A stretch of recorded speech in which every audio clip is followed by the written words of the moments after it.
Hey guys, welcome back to the Wild Chelly's channel, and today we're going to be kicking it off with fall and Halloween content for you. It's been a bit, so I'm so happy you stuck around and are still here.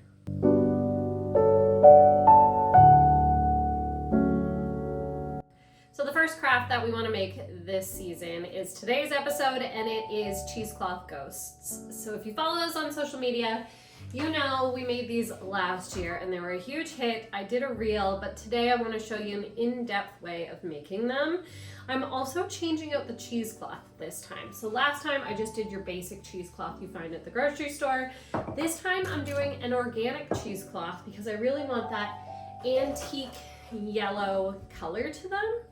I originally found this idea on Pinterest. Lauren Conrad had shared it, and hers had that beautiful antique look. So I ended up finding organic cheesecloth on Amazon, ordered it last year, and never got around to making them. So this is the year to do it. Okay, now that we've protected our counters, let's chat through exactly what you need for this project. So you need toilet paper or a paper towel roll. You need foam balls in the size that you're wanting the ghost to be. You're wanting Podge, which is one of the main ingredients to make this actually work. You're gonna need your cheesecloth. Like I said, this year I'm doing it with an organic cheesecloth because I really want that colorway, but you can do this with any cheesecloth that you find at your grocery store. Scissors to cut everything, and I'm actually using a little loaf pan this year to put my Mod Podge in. That way it's throwaway. You don't have to think about it. So utilize some type of vessel that you're okay with washing really deeply or can toss afterwards. So the first step I'm going to do is I want to make two ghosts, and I want them to be different heights. So I'm going to take my paper towel roll and I'm going to cut one short and one longer. So not directly in the middle. So now I've got a short ghost and a tall ghost. Next, take your balls and you're going to balance them on top. Now, because I didn't cut it, there we go. I didn't cut it on a straight angle. There we go. Now they're balanced. Okay, so this is essentially the start of your ghost. This is their body. And the great thing about Mod Podge is once it dries, you can actually remove the paper towel roll altogether from the ghost. So for right now, this is kind of your setup. Another option you could do is put your parchment paper on a baking tray, which I actually might do. That way, once you've created them, they're going to take about 24 hours to dry. So you can move them when they're drying and they won't get in your way. It's a good plan. Okay, so now that I'm going to put this on to a tray so I can move them as they dry.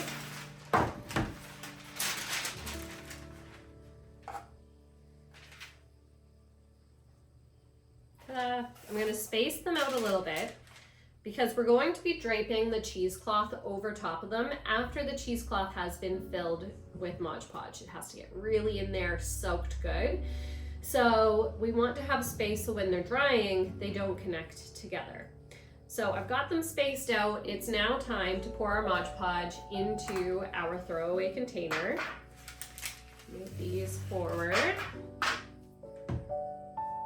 Open up your Mod Podge. I bought the bigger one that they had in our store here in town, but these come in many different sizes. You can get ones with squirt lids.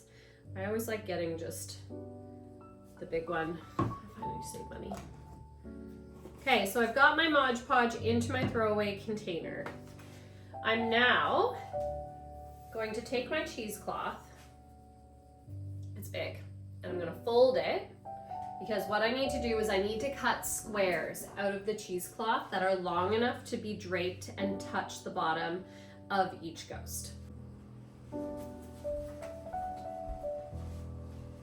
So I've gone ahead and I've cut 4 squares out of the cheesecloth. So the smaller one I've cut about a foot, 12 inches by 12 inches. And then the larger one I've done 16 to 18 inches square. So now comes the time of actually putting it all together. So I've gone ahead and I've cut the cheesecloth into squares. So for the smaller one, I did 12 inches by 12 inch squares, and then roughly for the larger one, I did like 16 to 18 inch squares, just so that I can cover all of it. And I've only cut 2 per ghost. Now, if you are using the regular cheesecloth, not the thicker organic cheesecloth, you're going to need more squares cut because it's a lot thinner. Whereas this is quite thick.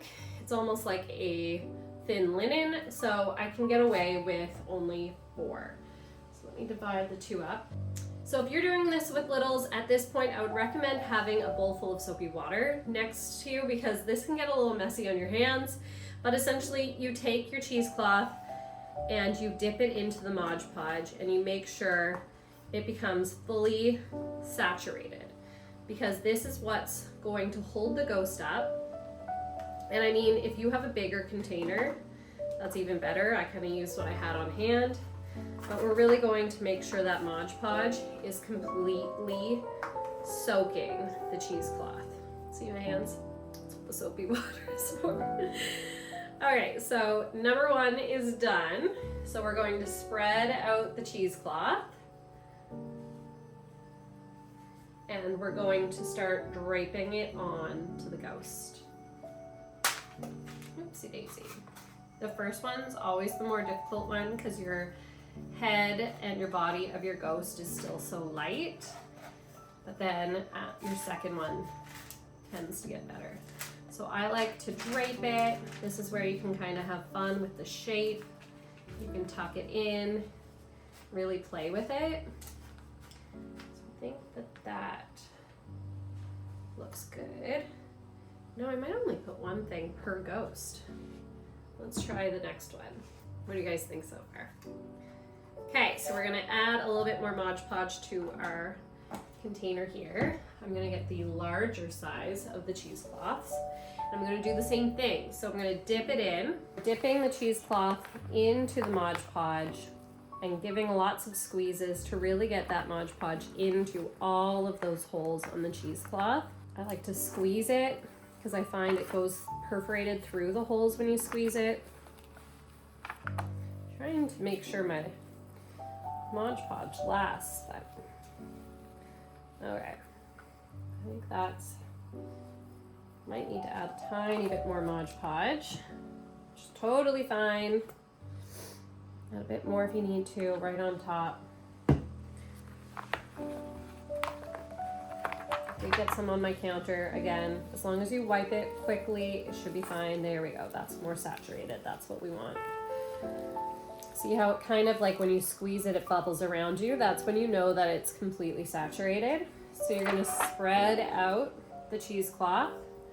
And remember, the head and the body are still quite light, so you might need to hold that while you start draping. Okay, so we're gonna drape and then we're gonna shape it.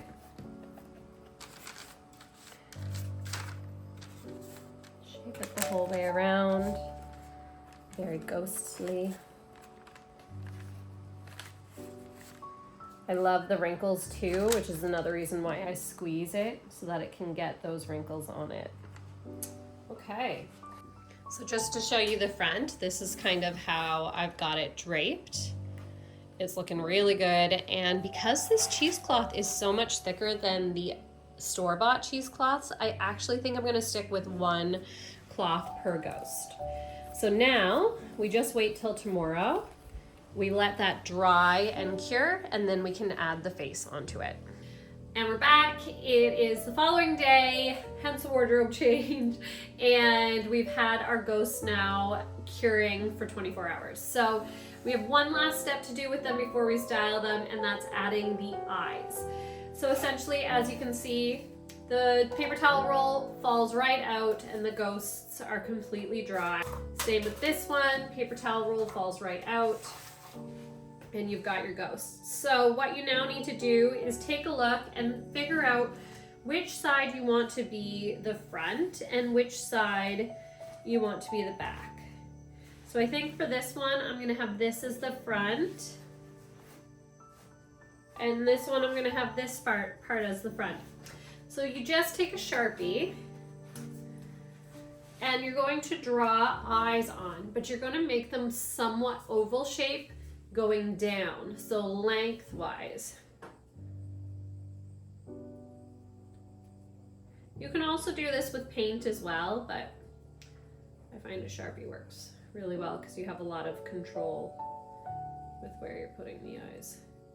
And they don't have to be even, it's a scary ghost.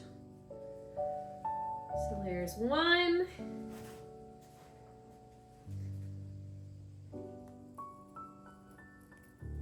So closer together like that. I like that look, nice and long. Okay.